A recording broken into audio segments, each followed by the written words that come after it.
आपके सवालों का स्वागत है। मैम, आपने 100 दिन की बात की है, इन्हीं 100 के जो अभी पहले अगर इसके बारे में बात कर लें तो मैं अनुग्रह 100 दिन में ही वो 4 दिन भी तो हैं। पहले जो मैंने बात करी उस पर लोगों को पूछने दीजिए, फिर आपसे मैं करूंगी। जी, give him the mic please. जी Ma'am, on completion of 100 days of the government sources have said that one nation, one election will be implemented in this term of the Modi government. So what is the Congress's stand on that? You quoted government sources. Here I am, the official spokesperson of the Congress party, laying threadbare the many failures of the Modi government. How long is this government going to survive by leaking selective information? How long is this government going to survive by turning a blind eye to real and actual problems of this nation? How long is this government going to survive by planting information, by releasing these hot air balloons to test waters? The reality is that there is no draft. The reality is that there has been no discussion. The reality is that there are assemblies in progress. The reality is that the government has made no attempt to speak to us. It is absolutely not pragmatic to do this, but the government has had to have a conversation. So these source-based information, that's what this government has survived on. Leak information, source-based, run news channels, news agencies, do reportage through WhatsApp. This nonsense must stop. But that's what continues, and that has continued in the last 100 days. यहां पर मुझसे एक सवाल पूछा गया कि सरकार के सूत्र कह रहे हैं कि एक नेशन एक इलेक्शन की बात। यह सरकार सूत्रों पर कब तक चलती रहेगी? सरकार के अधिकृत व्यक्ति इस बारे में क्यों नहीं बात करते हैं? सरकार कोई ड्राफ्ट क्यों नहीं पेश करती है? सरकार ऑल पार्टी मीटिंग क्यों नहीं बुलाती है? असलियत यह है कि तमाम ऐसी विधानसभाएं हैं जिनको आप भंग नहीं कर सकते हैं। असलियत यह है कि शगुफा बार बार छोड़ा जाता है। असलियत यह है कि नरेंद्र मोदी छोटे छोटे काम नहीं कर पा रहे हैं, बैसाखियों के सहारे चल रहे हैं।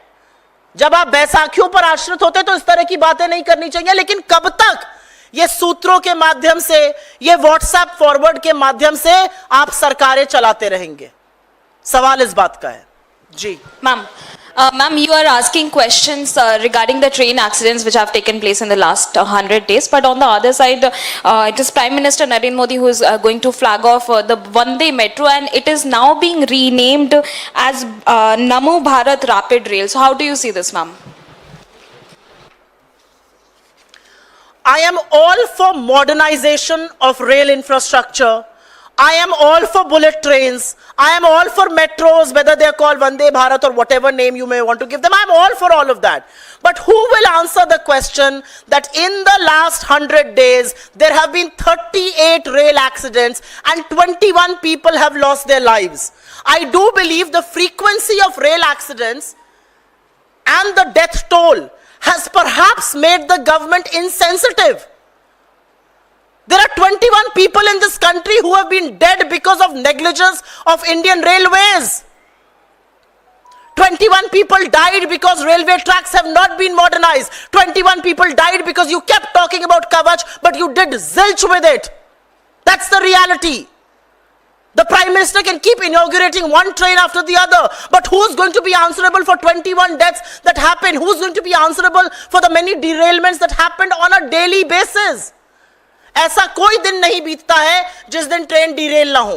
ऐसा कोई दिन नहीं बीतता जब हादसा ना हो। 21 लोगों की मौत का जिम्मेदार कौन है? जवाबदेह कौन है? रेल मंत्री कहते हैं ये छोटी छोटी घटनाएं हैं।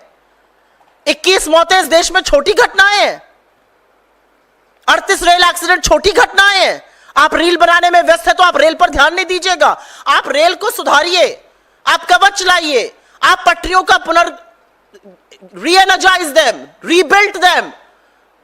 मैं तो कह रही हूं आप बिल्कुल लाइए, वंदे भारत भी लाइए, आप मेट्रो भी लाइए, आप बुलेट ट्रेन भी लाइए, लेकिन जो कॉमन आदमी जो रेल से चलता है, जो गरीब आदमी रेल से चलता है, जो आज अपनी जान हथेली पर लेकर चल रहा है, उसको पता ही नहीं है कि वो अपने गंतव्य पर पहुंचेगा कि नहीं पहुंचेगा, उनके लिए आप क्या कहिएगा? मैम, आप बात कर रही हैं 100 दिन की, इधर मैम लेफ्ट में आपके, आप बात कर रही हैं 100 दिन के फेल्योर की, लेकिन कई चीज़ें ऐसी भी हुई हैं, जैसे आंध्रा को स्पेशल पैकेज दिया गया, आज भी जब गुजरात में है प्रधानमंत्री, तो अर्थव्यवस्था की आपने बात करी, तो 8,000 करोड़ की लागत के प्रोजेक्ट्स गुजरात को मिल रहे हैं। तो सरकार ये भी कह रही है कि हम तो इंफ्रास्ट्रक्चर दे रहे हैं, आंध्रा को इतना बड़ा पैकेज दिया है, क्या कहेंगे आप? गुजरात में सरदार पटेल की स्टैचू ऑफ यूनिटी बनी, बहुत अच्छी बात है। उस स्टैचू ऑफ यूनिटी का जाने का जो रास्ता है ना, वो पूरी तरह से ध्वस्त हो चुका है। वहां गड्ढे हैं, सड़कें टूट चुकी हैं। उसका जिम्मेदार कौन है? गुजरात में फरवरी 2024 में प्रधानमंत्री ने सुदर्शन सेतु का इनॉग्रेशन किया, उसमें बड़े बड़े गड्ढे और क्रैक हो गया है। उसका जिम्मेदार कौन है? मोरबी पुल में बच्चों की हत्या का जिम्मेदार कौन है? मैं पूछना चाहती हूं आपसे। गुजरात में संसाधन जा रहे हैं, अच्छी बात है। महाराष्ट्र तो लेकर गए हैं आप, क्यों महाराष्ट्र को आपने ठगा? आज महाराष्ट्र में चुनाव है, आप जाके वहां पे क्या बोलिएगा? काश ऐसे प्रोजेक्ट यूपी में भी आते, बिहार में भी आते। कोई बात नहीं, गुजरात में जा रहे हैं, ऐसे ही प्रोजेक्ट यूपी और बिहार में भी लाइएगा। लेकिन आपकी जो तमाम विफलताएं हैं, जिन चीजों में आज सुदर्शन सेतु का मैंने नाम लिया, सड़कों का नाम लिया, पुल का नाम लिया, गुजरात में अहमदाबाद का जो मॉडल है वो दिख रहा है, कारें डूबी हुई है, बारिश नहीं झेल पा रहा है शहर, उसका जवाब दे कौन होगा? मैडम, एक वीडियो वायरल हुआ है, अजीत डोवाल पुतिन से बात कर रहे हैं। No, I will first answer questions on 100 days and then I will come to you. Ma'am, Modi सरकार के 100 दिन पूरे होने पर भाजपा ने एक बुकलेट 36 पेज की छपवाई है, तमाम सांसदों को दिया, कहा कि जाएं अपने क्षेत्र में उपलब्धियां गिनाएं। वह विशेषज्ञ कहते हैं इस पुस्तक में ऐसा कुछ नहीं जो उपलब्धियां के रूप में हो। तमाम विशेषज्ञ कहते हैं 10 साल 100 दिन के बाद भी मोदी सरकार पैसा कुछ नहीं, जनता फिर पूछ रही है कि अच्छे दिन कब आएंगे। तो सवाल किया, यही तो मैंने बोला है यहाँ पे प्रेस कॉन्फ्रेंस में। आज असलियत यह है कि हरियाणा में चुनाव है और मोदी जी के मंत्री लोगों को तो गांव में घुसने नहीं दे रहे हैं लोग। आज असलियत यह है कि आपके सांसदों और विधायकों को तो गांव में घुसने नहीं दिया जा रहा है। तो ये बुकलेट लेकर कहां जाएंगे? ये बुकलेट थोड़े दिनों बाद रद्दी के ढेर में उसके बीजेपी के दफ्तर के बाद आपको पड़ी मिलेगी, देख लीजिएगा आप। Ma'am, any other questions on 100 days? हाँ मैम, इन्हीं 100 दिनों में पिछले 4 दिन भी हैं जिसमें पहले तरविंदर मारवा बीजेपी के नेता वो राहुल गांधी को दादी के जैसा हर्ष रोने की बात कहते हैं। रवनीत बिट्टू जो मंत्री हैं वो कहते हैं कि राहुल गांधी देश के नंबर 1 आतंकी हैं। और आज शिवसेना सिंधे गुट के नेता है, विधायक हैं संजय गायकवाड़, उनका कहना है कि राहुल गांधी की जीभ काट के लाने वाले को 11 लाख का इनाम दिया जाएगा। इस तरीके की लगातार पिछले 100 दिनों में से 4 दिन में बयानबाजी हुई है और कांग्रेस पार्टी का कोई धरना प्रदर्शन, नाराजगी सिर्फ बयानों में दिख रही है। मैं जो कर सकती हूं वो तो मैं करूंगी, और मेरा काम बयान देना है और यहां पे प्रेस वार्ता करना है और सोशल मीडिया चलाना है। आपने 3 चीजों का जिक्र किया।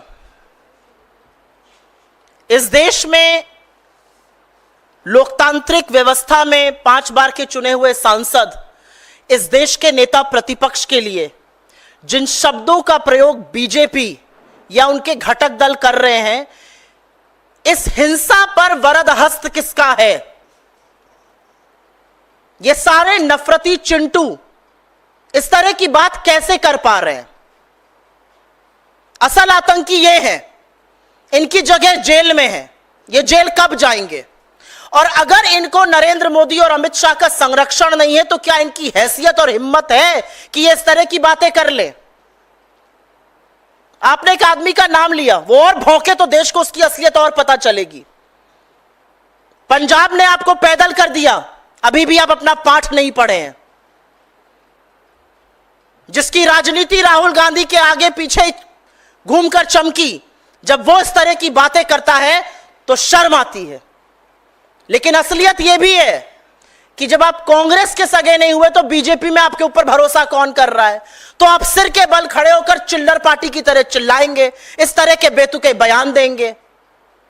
लेकिन नेता प्रतिपक्ष के खिलाफ हिंसात्मक बयान देना, हिंसा की बात करना एक लोकतंत्र में बिल्कुल भी बर्दाश्त नहीं किया जा सकता है।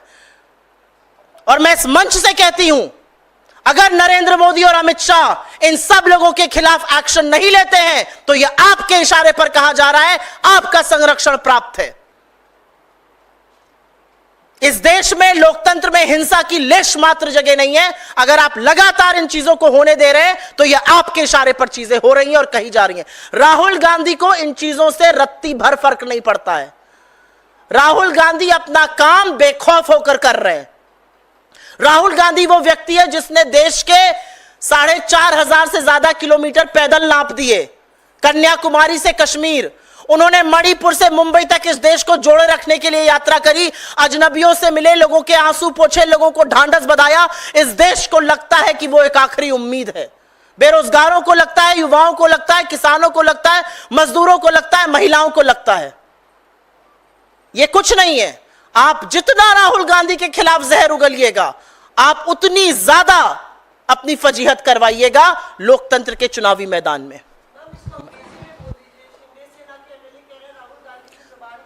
There are multiple incidents that you and your colleagues have quoted here of absolutely disgusting remarks made against Rahul Gandhi. Who is Rahul Gandhi? He's a 5-term elected MP. He's the leader of the opposition in India's democracy. And how can such statements replete with violence be tolerated? And why must I not say that if members of the BJP and their alliance partners are resorting to these violent statements, then this is happening at the behest of Narendra Modi and Amit Shah.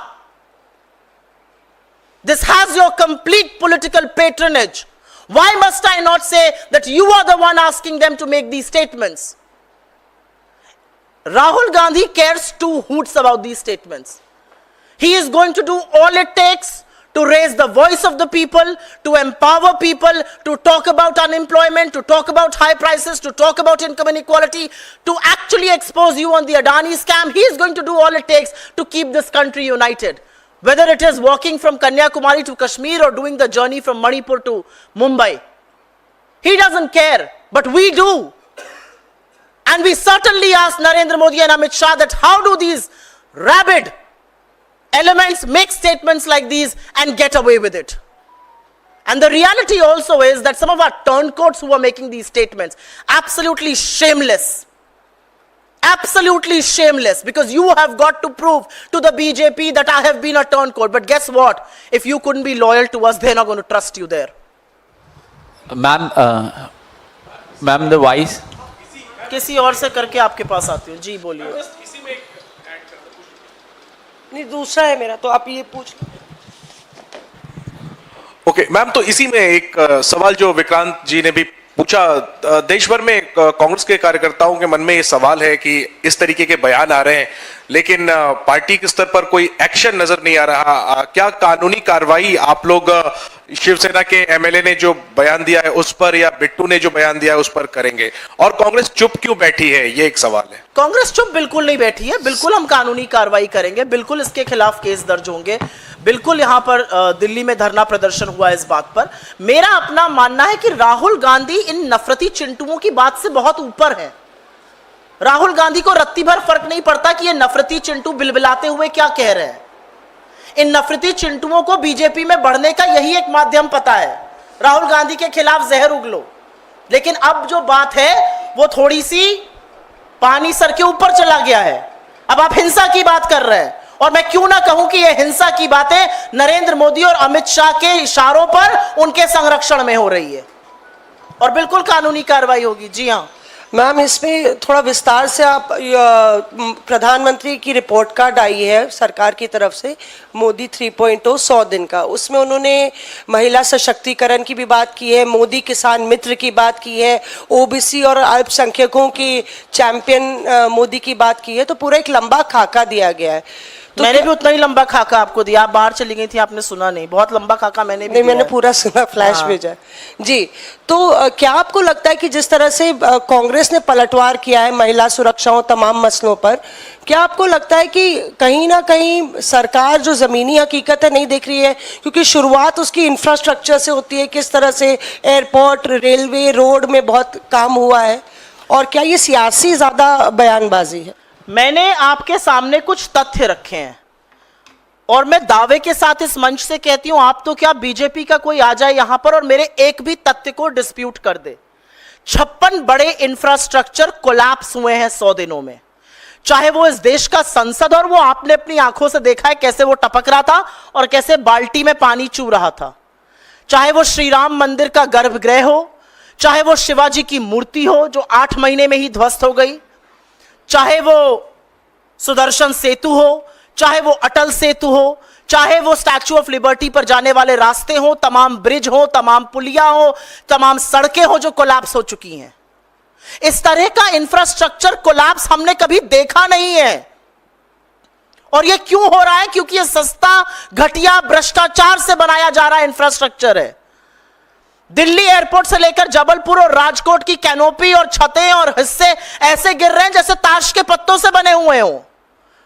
तो नरेंद्र मोदी अपने 36 पन्ने या जितने भी पन्ने आपने कहे, 36 पन्ने जितने भी आपने कहे, उसमें कितना भी झूठ परोस लें, इन 56 चीजों का जवाब दे देना। बड़े ताशे बाजे के साथ आपने संसद का इनॉग्रेशन किया था, वो संसद चू रही है। हजारों करोड़ आपका पैसा लगा है इसमें, मेरा पैसा लगा है इसमें टैक्स पेयर्स मनी लगा है, इसमें जीएसटी में जो गरीब आदमी आटे दही पर जीएसटी दे रहा है वो भी लगा है। यह आपका जवाब है इन सब चीजों पर। आपने इंफ्रास्ट्रक्चर पर सवाल पूछा, आपने महिला सुरक्षा पर पूछा। 107 से ज्यादा जघन्य अपराध हुए हैं महिलाओं के खिलाफ। अपराध छोड़ दीजिए, 157 से ज्यादा पीड़िताएं हैं। मैं आपको 4 दिन पहले की सवाल पूछती हूं, आपकी पार्टी का सदस्य, आपके सांसद के पिता, नाक रगड़ के आपको उसके बेटे को देना पड़ा टिकट। ब्रजभूषण सिंह विनेश फोगाट के खिलाफ ना सिर्फ जहर उगलता है बल्कि उसका चरित्र हनन करता है, और आपके मुंह से एक शब्द नहीं निकलता है। हर टीवी प्लेटफॉर्म उसको माध्यम दे रहा है ये बकवास करने का, और नरेंद्र मोदी उसको अपनी पार्टी से नहीं निकाल सकते हैं। यह है आपकी महिला सुरक्षा की असलियत। यह है असलियत कि 500 लोग जब बदलापुर में सड़क पे उतरते हैं तब नाबालिग बच्चियों के साथ जो यौन शोषण हुआ उसकी एफआईआर दर्ज होती है, और आप केस बना देते हैं 500 लोगों के खिलाफ, उनको जेल में डाल देते हैं। यह असलियत है। आप बिहार पे, आप उत्तराखंड पर, आप हर उस राज्य पे चुप रहिएगा जहां पर आप शासन में। बिल्कुल बंगाल पर आक्रोशित होइए। हमने बंगाल पे भी प्रदर्शन किया, हमने बदलापुर में भी किया। आपको बदलापुर पर सांप क्यों सूंघ गया? आप बात कर रही हैं यहां पर ओबीसी और दलितों की, क्यों लैटरल एंट्री आप लाए जिसने आरक्षण के हर प्रावधान के तार तार कर दिए, ताक पर रख दिया आरक्षण? बहुत सारी ऐसी बातें हैं जिनका नरेंद्र मोदी के पास कोई जवाब नहीं है। 36 पन्नों का वो जबानी जमा खर्च, वो लफ्फाजी, वो जुमलों का पुलिंदा लोग पढ़कर कूड़ेदान में डाल देंगे।